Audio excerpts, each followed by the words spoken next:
que a gente precisa ter mais fiscalização, a gente precisa ter leis mais duras, né? Que o legislativo ele funcione no sentido de criar uma lei para que obrigue a presença de monitores, para que se tenha uma maior responsabilização.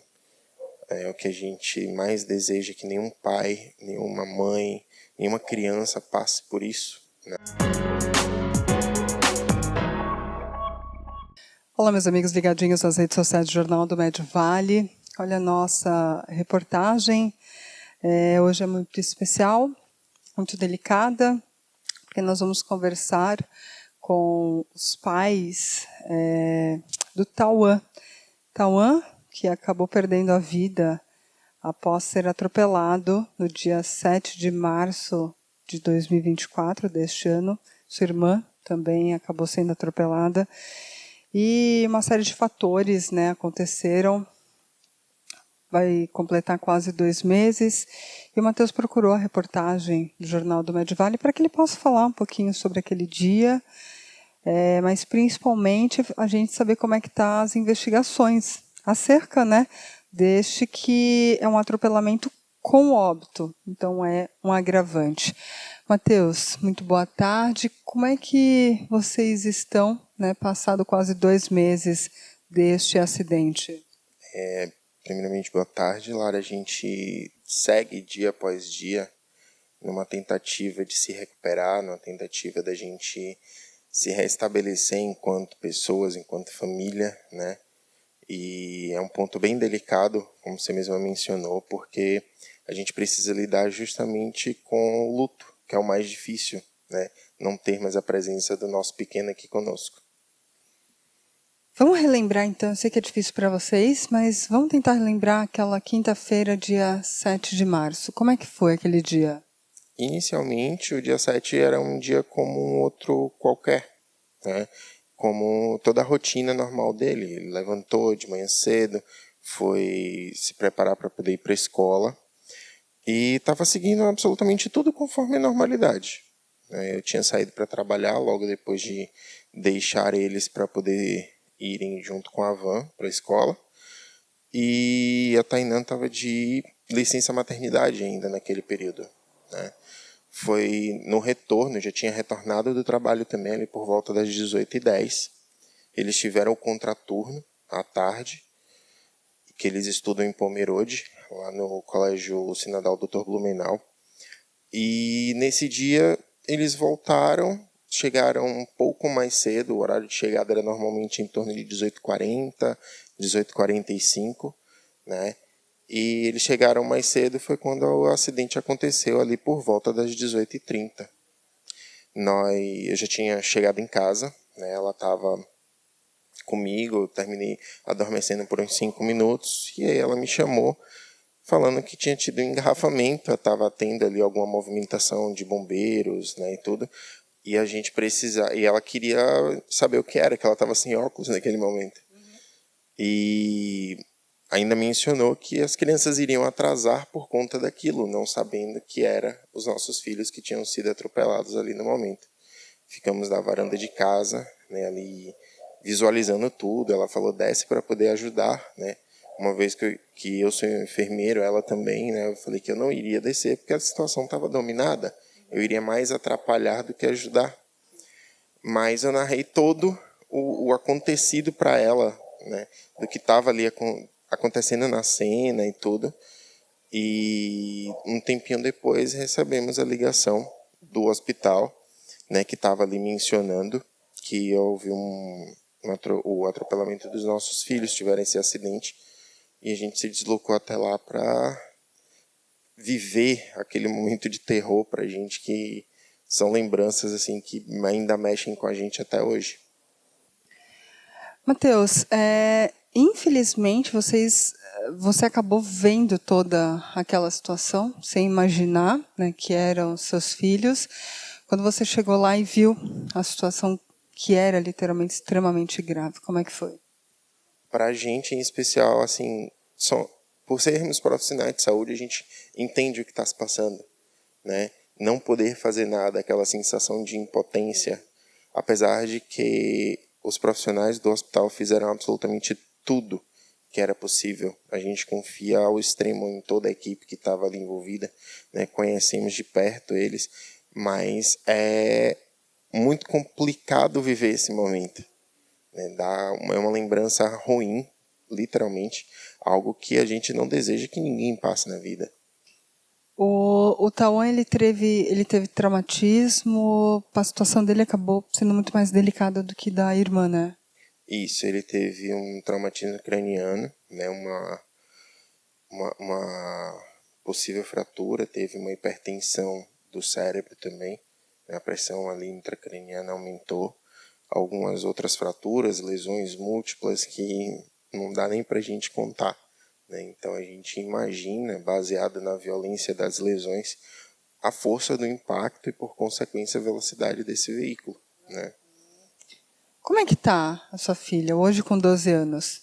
Hoje a Uyara, ela se recupera, né? Ela tem ainda uma fratura aberta na pelve, que é realmente uma fratura que vai acompanhar ela ao longo da vida, porque é uma recuperação estimada em um longo tempo, não é uma coisa do dia para a noite, ela tem sequelas.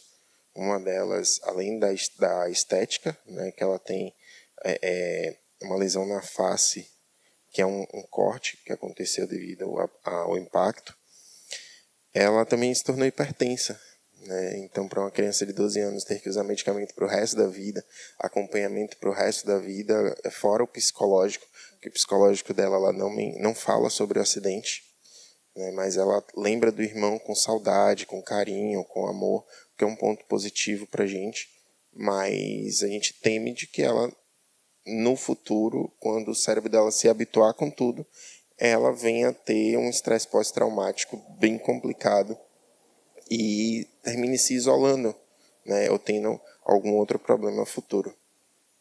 Bom, e vocês, como pais, como é que vocês estão, você e a Tauan? É sempre difícil, né, a gente falar a respeito, em especial porque a gente sente falta, né, do pequeno. A gente sente falta dele por perto, das brincadeiras, dos passeios. Então, um exemplo, a gente não consegue passar no centro e não lembrar de onde a gente parava para tomar sorvete, das coisas que a gente fazia, de brincar ali na praça. Então, a gente tenta dia após dia, é um processo muito difícil encarar o luto e viver esse luto, né, que ele é dividido em várias etapas para a gente.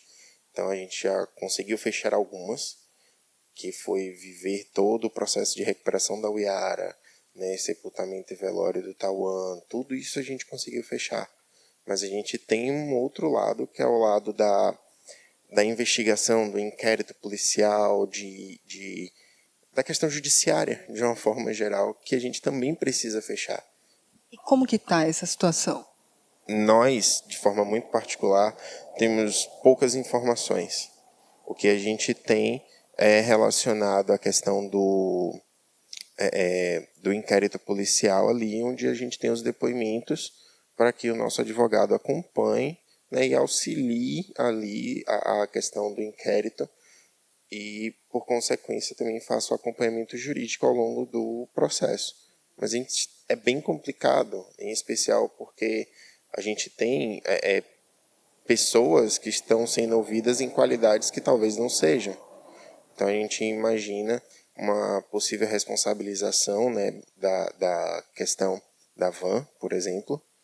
Né? A gente sabe que vai ter a questão do atropelamento, tudo isso, mas houve ali na nossa visão, né, numa visão bem ampla, de um abandono de incapazes, porque são duas crianças que foram deixadas, né, ali na rua, basicamente, sem nenhum adulto, uma vez que o contrato firmado com a empresa da van era de fato que tivesse a presença de um adulto para que as crianças fossem entregues. Isso não aconteceu e por conta disso a gente perdeu o nosso filho. Matheus, já havia acontecido, porque vocês moravam em uma rua extremamente movimentada, de mão dupla, e as crianças já tinham sido deixadas do outro lado, do lado oposto do prédio, em outras ocasiões? Depois do acidente, foi que aos poucos, à medida em que a Uyara ela foi acordando, ela foi conseguindo responder também, a gente questionou para ela, né, de uma forma bem suave, com acompanhamento do psicólogo também, para que conseguíssemos essas informações. E ela disse que já tinha acontecido outras vezes de serem deixados do outro lado da rua, né? Por vezes, o que acontecia, e a gente até ficava ok, foi em relação a gente estar descendo para poder buscar eles ali já quase na porta do prédio e eles entrarem no portão adentro. Mas sempre que a gente estava ali fora, eles eram deixados do nosso lado, não ficavam do outro lado da via, né? Então isso é uma questão em que aconteceu. E na mesma semana, nós já tivemos um problema com a empresa também, por conta da Uyara ter vindo em pé de Pomerode para cá. Então, não tem cabimento isso acontecer, uma vez que tanto a empresa exige a questão de segurança, quanto a gente paga por um serviço desejando que eles venham com conforto, com segurança e de uma forma tranquila. Então, isso não aconteceu naquele momento. Mas outras vezes já tinha acontecido de serem deixados e a gente só descobriu depois. Olha só, que situação bem séria, né? E vocês tinham um contrato, esse contrato foi assinado, era de boca em boca, como é que era? O responsável pela empresa enviou o contrato para a gente para fazer a assinatura, né? Sim, e ele pediu para que a gente fizesse a impressão, assinasse e deixasse reservado. Marcamos 2 dias com ele. No entanto, ele não compareceu em nenhum dos 2 dias. Mas já estava tudo certo para o serviço, já tínhamos feito o pagamento, já tínhamos deixado tudo acordado. Ele confirmou o endereço da residência anterior da gente, porque hoje a gente teve que fazer uma mudança por questão psicológica mesmo, tanto nossa quanto da Uyara, né? E já tínhamos aquele acordo, vamos dizer assim, né? Uma vez que ele preza por segurança, preza por deixar, né, na presença de um adulto. Então, imagina-se que isso aconteceria exatamente de uma forma segura. E não foi o que aconteceu. Há quanto tempo que vocês utilizavam esse serviço dessa van escolar? O contrato iniciou no dia 6 de fevereiro. Foi o primeiro dia de aula das crianças lá em Pomerode. Fazia apenas um mês que tinha acontecido. No começo das aulas e estava acontecendo até então no que a gente via dentro da normalidade, mas tinha inúmeros erros ali ao longo do transporte que a gente não sabia, não tinha esse conhecimento. Mateus, qual que é a mensagem que você deixa após perder um filho, né, você entrega ele com segurança e espera recebê-lo com segurança. Qual que é a mensagem que vocês deixam para quem está nos assistindo?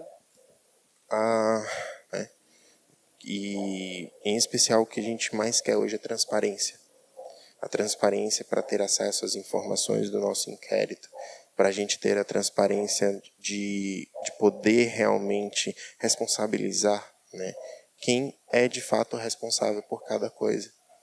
Porque a nossa parte a gente segue cooperando, solicitando, estando presente, querendo fazer parte, porque envolveu aquilo que era mais importante na nossa vida, né? E para os pais, que eles realmente acompanhem isso. É uma dor que a gente não consegue mensurar nem explicar e que, de fato, ninguém merece, ninguém precisa passar por isso se as coisas forem feitas corretamente.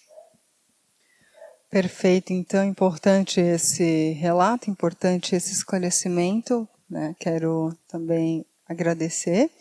E só perguntando, com relação ao inquérito policial, vocês já deram depoimentos? Todos os envolvidos já prestaram ali os depoimentos? Houveram depoimentos iniciais, a gente foi chamado, né? Fomos chamados com menos de 24 horas para poder dar o depoimento. Então foi de um dia literalmente para fazer no outro às 9 da manhã logo, bem rápido. E acredito que todos os envolvidos já tenham feito, né? Então a gente já tem assim é só esses depoimentos que foram coletados, mas a gente não tem outras informações exatamente por conta dessa dificuldade de acesso, de comunicação que está acontecendo hoje.